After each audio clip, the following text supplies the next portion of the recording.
kind of blending into something else there. But well, let me ask you, what does it mean for Khabib? What does he do now? I mean, do you think that this kind of kills his chances to fight Conor? Because he was the dude, in my opinion, that had the style to beat him. Well, 1,000,000% it kills his opportunity to fight Conor, and I'll tell you why. And it actually puts the UFC in a very difficult position because Tony Ferguson versus Khabib was going to be an amazing fight. And honestly, I don't know who was going to win that. It's one of those fights I don't know. With the wrestling of Khabib, you kind of got to lean to him. But props to Eddie Bravo. Tony was working closely with Eddie, and I could have seen a submission from Tony. So I honestly don't know who would have won that. But I will tell you this: there's no way. I mean, obviously it hurts the UFC short term because the fight never happened, and that had to have affected pay-per-view sales, unfortunately. But there's no way now down the line that Conor is ever going to accept a fight with Khabib. If they make that rematch with Khabib and Tony, and Khabib wins, there's no way Conor's going to accept that because he's going to say, I'm not taking the risk of having an entire fight camp for him not to make it to the octagon. So I'm not going to do it. Yeah. Yeah, and the other thing is, I almost feel like Conor's the type of athlete where you don't want to give him more time. I feel like Conor's just going to keep on getting better. He seems to be progressing more and more. So the more time you give him to work on the ground game, the more time you give him to work on wrestling, I feel like it's just now's the time. Kind of watching after what happened with Nate, if you're going to beat Conor with that game plan, you got to do it earlier. Yeah, no, of course. Because this all happened preemptively to 209. And 209 was, a fine event. We could talk, obviously, about it. But, Khabib, and I think I can say his name now. I think I got it. Khabib. I think you actually say Khabib. Well, no, his last name is the problem. Nurmagomedov. Nurmagomedov. Khabib Nurmagomedov. That's a lot. It's very simple, Lewis. He better be a fucking world champion with a name like that. Nurmagomedov, and here's my American accent, you little fuckwit. Now let's move on with the show because this is bullshit. All right, man. Cool. Got it. You talk like fucking John Wayne, like you watch Western movies. So listen, here's a fun little point. When I was having a drink in my hotel room with someone that shall remain nameless but works for Paradigm, we started finding out about the Khabib thing then. Started finding out that Nurmagomedov was out of the fight. And we were like, holy crap. Thursday night. Believe this. Thursday night. Friday morning. It was early, the wee small hours. It's such a shame because that fight is the fight that everybody was looking forward to. I mean, the main event as well, of course. But for me, my son, and I think a lot of people, certainly all the Russians that had flown into Vegas, because there was a lot of Russians there, they were looking forward to that fight. Tony and Khabib had sold it fantastically. And just such a shame, and it's just crazy. I think he got within 6 pounds of that, and then his body just shut down and he went to the hospital. The Dana saying they went rogue and went to the hospital by themselves. Wow. And I'm always kind of curious about that. Listen, I don't know because I wasn't there. Maybe he was this bad. But, I mean, when you cut weight, it's awful. It does not feel good. You're extremely dehydrating yourself. But for me to actually say to my teammates, take me to the hospital, I think I'm going to die. That's got to be extreme. Now, we know Khabib has made weight, and he's a fighter, and he's a fantastic, amazing fighter, 24-0. But I don't know. How bad was it? I mean, he must have been bad to say, let's go to the hospital. Yeah, I mean, it's just weird. He's a guy he's pulled out of a lot of fights, been injured a lot. There's been a lot of questions. I don't know. And once again, I only speculate from a fan's perspective, but there's something happening where there's smoke, there's fire. If there's guys like Cain Velasquez is a guy, he gets injured so much that you have to go, there's something there. It's not once in a while. It's happening over and over and over again. So whether it's weight cutting or an injury or whatever it is, there's something happening in his camp where you almost have to change. Be like, are you really just that prone to injuries? Who, Khabib? Yeah. Well, no, but this had nothing to do with injuries. This had to do with the weight cut. Yeah. And, so it wasn't an injury. I think basically, I mean, I don't know where he started from, but one would have to assume, the logic would say that he just started too heavy. He got within 6 pounds. 195 they said he was when he started cutting weight, or when he started his camp. How heavy? 195 when he started camp. Jesus Christ. 195 when he started camp. So he's already 40 pounds over. Let's say he lost 20 pounds in camp. I mean, and again, that's a lot to lose 20 pounds in camp. So let's say he lost 20 pounds. That means he was 175.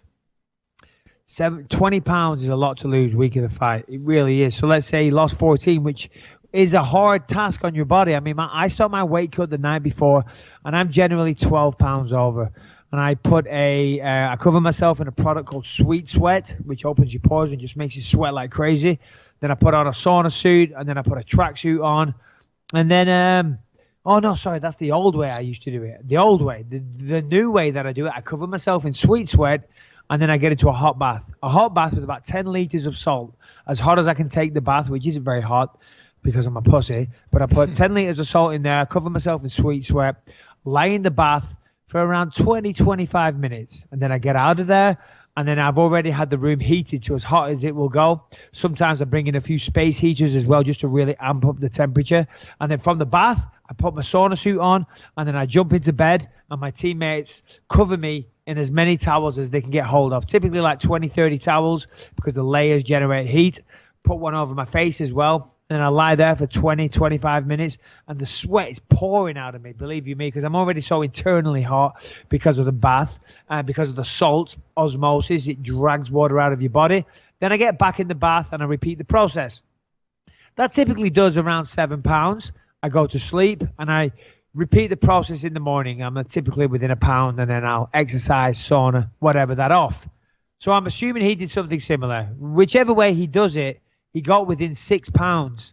So I don't know why he didn't just like maybe rehydrate a little bit, go to sleep, and then try again in the morning. You know, so I mean, I wasn't there. I mean, maybe he had a severe problem. Maybe his kidneys started shutting down or something like that. I mean, I don't know. I guess when he does an interview, you know, we'll know more. Yeah. Well, there's a thing. I mean, Rogan, I think, has talked about it recently about there being a real major issue with weight cutting. And, you know, I know there was an issue recently. It wasn't in the UFC, but it was another organization. I might have even been overseas where somebody actually died during the weight cut. Yeah. No, it wasn't. It was in the US, but it was fairly recently, less than a year ago. Yeah. Yeah, I recall. But there's it's like a real issue. And I know what they did, or I had heard with like, I guess certain colleges do the weigh-ins like right before the actual match. So it really makes it difficult for guys to go out and do these extreme weight cuts. They won't be prepared to wrestle if they actually do that.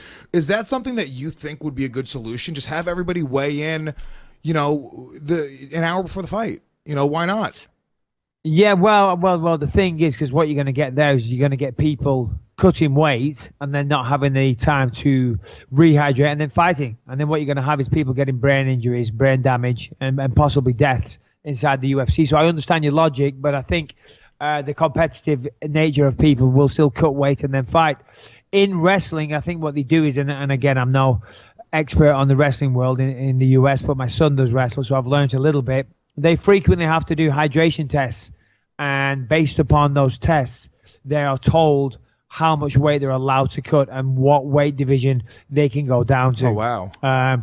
Yeah. So that kind of takes care of that a little bit. Also, the UFC started bringing in a rule a little while ago where when we arrived fight week, we had to be within 8% of our fight weight. So if we were 185, we were allowed to be 8% of 185 over. You know, so, but I don't know how strictly. I don't know if that it's is a UFC implemented. or was it California? Was it the state or was it? Yeah, you're right. It probably was the state actually. But even still, even if that was brought in across the board, the problem with that becomes is that people can then just cut weight for when they get on that scale. They say, "Shit, I'm going to be within 8%. Just go run a couple of miles on the treadmill, lose 2, 3, 4 pounds, and then get on the scale." You know, so there's always ways around it. Unfortunately. Boxing doesn't seem to have these problems because they don't have the, this history of weight cutting. Well, you know what it is with boxing, though? I think that they don't, the weight, I don't think it means as much as with the grappling, right? No, for sure. Well, with the wrestling, I think that's where the real weight cutting tradition came from in the UFC. It came from the wrestling background. Of course, people do cut weight a little bit in boxing, but not to the extreme that we do. And if I'm honest, you know, listen, it's never good for you because, and I always say this, it's so funny. In a training camp, you know, prior to what GSP says about drinking, whatever, in a training camp, we treat our body like a temple. For 8 weeks, we get early nights. We eat the best foods. We work out 2, if not 3 times per day. We make sure we get active rest. We take supplements, legal supplements, of course. You know, we take all the vitamins we can get our hands on that are legal. We really take care of ourselves. I get a massage twice a week. I get multiply stretched out by a professional stretching guy to make sure I'm limber and my flexibility is good. I treat my body like a fine, it's a fighting machine. Do you get massaged by a dude or a chick? No, it's a chick. Yeah. Lauren. I would feel weird getting massaged by a dude. 100%. It's happened before, and I don't like it. Yeah. I call me weird and childish and pathetic, but it's just, I don't know. It just ruins the experience. But I guess if you close your eyes, it feels the same. Welcome to my college years. Use your imagination, and you're good, Lewis. Yeah. Yeah. Where was I? No, but listen. So we treat our bodies, and when we get in the peak of physical condition, and then 24 hours before the fight, we pretty much kill ourselves. So it is just stupid. I wish everybody would fight at the intended weight class. Like I used to fight at 205, but I was fighting guys that were 230. Now I'm the same weight, but I just kill myself the day before the fight because the guys at 185, they're all weighing the same as me. I wish we would just allow people, well, people should not allow them, encourage people to fight at their natural weight class, bring in a cruiserweight division, so like a 220 pound for those guys that are light heavyweight now, and then over that we have the heavyweights. That's what I would like to see happen, but of course it's the competitive nature of everybody. Yeah. Everybody wants to win, so therefore they make the sacrifices. You would think also the UFC, considering how much they fucking love to put interim titles around people's waists, you would think that they would start throwing together more divisions, 195, 220 pounds. They could probably do two divisions between 205 and 265. That's crazy. Well, they could certainly bring in a cruiserweight, and they could bring in a 195. I mean, the thing is, in boxing, if you look at it, I'm not sure exactly, but it's like every 3 or 4 pounds. But I do think also that hurts boxing a little bit because there is too many champions. There's too many champions now. There's there's an interim title around anybody in the top 50. It's crazy. No. Come on, let's not get it out of hand. There's two who's the interim belts? So we got Shannon, there is one at lightweight because that never happened. There's a featherweight interim champion. That's it. No, well, this was supposed to be a 4-1. Khabib versus but Tony it never happened. So disregard that. But here's what the UFC does, right? Okay, anytime there's not a title fight happening, they figure out a way to finagle an interim title because what they know is the average person watching this at a Hooters or a Wing Wagon has no idea the difference between an interim title and a real title. They have no idea the difference between Tony Ferguson or Cain Velasquez. They don't know. They just know. But hold on. Those people watching it at Hooters or Wing Wagon. What is Wing Wagon? Is that an actual place? No, I meant Buffalo Wild Wings. Yeah, Wild Wings. Yeah, but those guys watching the fights at that place, they haven't paid for the pay-per-view, so that it's no different to the UFC if those guys watch it or not, because the establishment that pays for the screening rights, they've paid for it. So whether or not they watch it in Wild Wings or whatever, it doesn't matter. Yeah.